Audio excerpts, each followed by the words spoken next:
Welcome, seekers of truth, to Shadowlight Documentary. On this channel, we delve into the enigmas that history tries to conceal, the questions that linger in the shadows, and the mysteries that defy explanation. Today, we journey back to a seemingly ordinary Australian beach, a place that became the stage for one of the most perplexing cold case files of the 20th century, the riddle of the Somerton Man. It was the early morning of December 1st, 1948. On Somerton Beach. Just south of Adelaide, a couple strolling along the sand made a chilling discovery. Leaning against the seawall lay the body of a well-dressed man. He was slumped against the concrete, and at first glance, appeared to be asleep.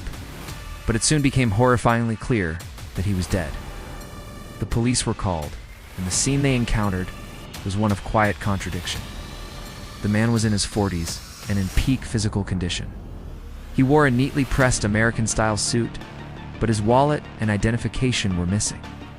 Most disturbingly, all the labels had been meticulously removed from every piece of his clothing.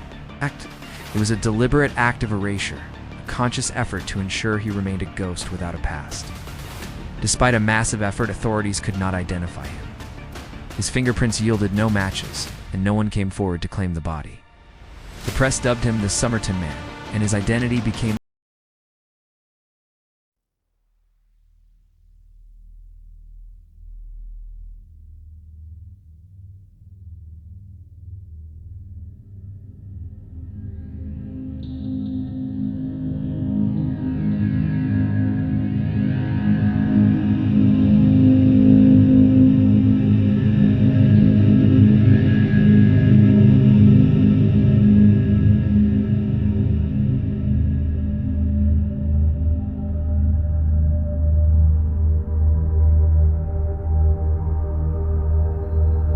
had been removed from the clothing inside, just like those on the deceased.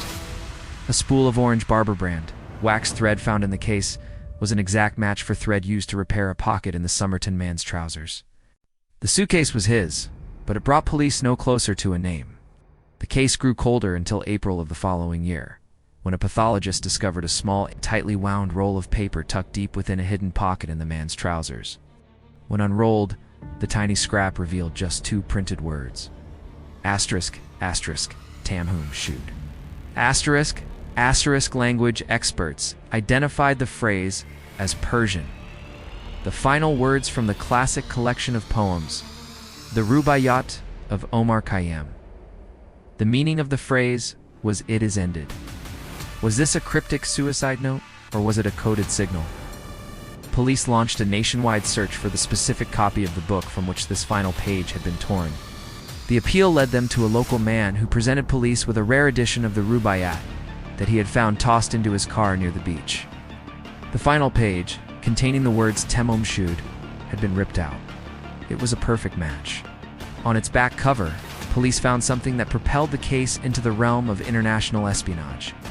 5 lines of capital letters that appeared to be a code. To this day, the code remains unbroken, but the book held one more secret. A phone number belonging to a young nurse who lived just a few hundred yards from where the body was found. Police tracked her down. Her name has been protected by the pseudonym Jilted. When shown a plaster cast of the Somerton Man's head, witnesses reported she was completely taken aback, to the point of seeming to be about to faint. Yet she denied knowing him. She admitted to once giving a copy of the Rubaiyat to a soldier named Alf Boxall. For a moment, police thought they had their man. But when they found Alf Boxall, he was very much alive, and he still had his copy of the book, its final page intact. This meant the Somerton Man had a different copy, and the mystery of his connection to the terrified nurse deepened. As the years passed, the Cold War spy theory gained significant traction. Not far from Adelaide was the Woomera Prohibited Area, a top-secret military research facility. Was the Somerton Man a spy, silenced during a covert mission? The untraceable poison, the removed tags, and the Unbreakable code all fit the narrative? For over 70 years, the man on the beach remained a ghost, buried under a headstone that simply read, "Here lies the unknown man." Then, technology offered a new hope. Driven by researchers like Professor Derek Abbott, a campaign began to use modern genealogical DNA analysis to finally give the man his name. In 2021, the man's remains were exhumed. In 2022, Professor Abbott announced a monumental breakthrough. Using intricate genealogical mapping, he claimed to have identified the Somerton Man as Carl Charles Webb, electrical engineer and instrument maker, born in 1905. The name seemed to fit, but it opened a new set of questions. If he was Carl Webb, why did he erase his identity so thoroughly? What was he doing at Somerton Beach, and what is the meaning of the Unbreakable Code? Even with a name, the mystery is not Tamam Shud. It is not finished. The name is a key, but the door remains locked. Was he a man fleeing a failed marriage, or an instrument maker with valuable skills caught in a world of secrets? The story of the man on Somerton Beach serves as a chilling reminder that even when we think we have an answer, history often leaves us with only more profound questions. Thank you for joining us on this journey into the enigmatic case of the Somerton Man.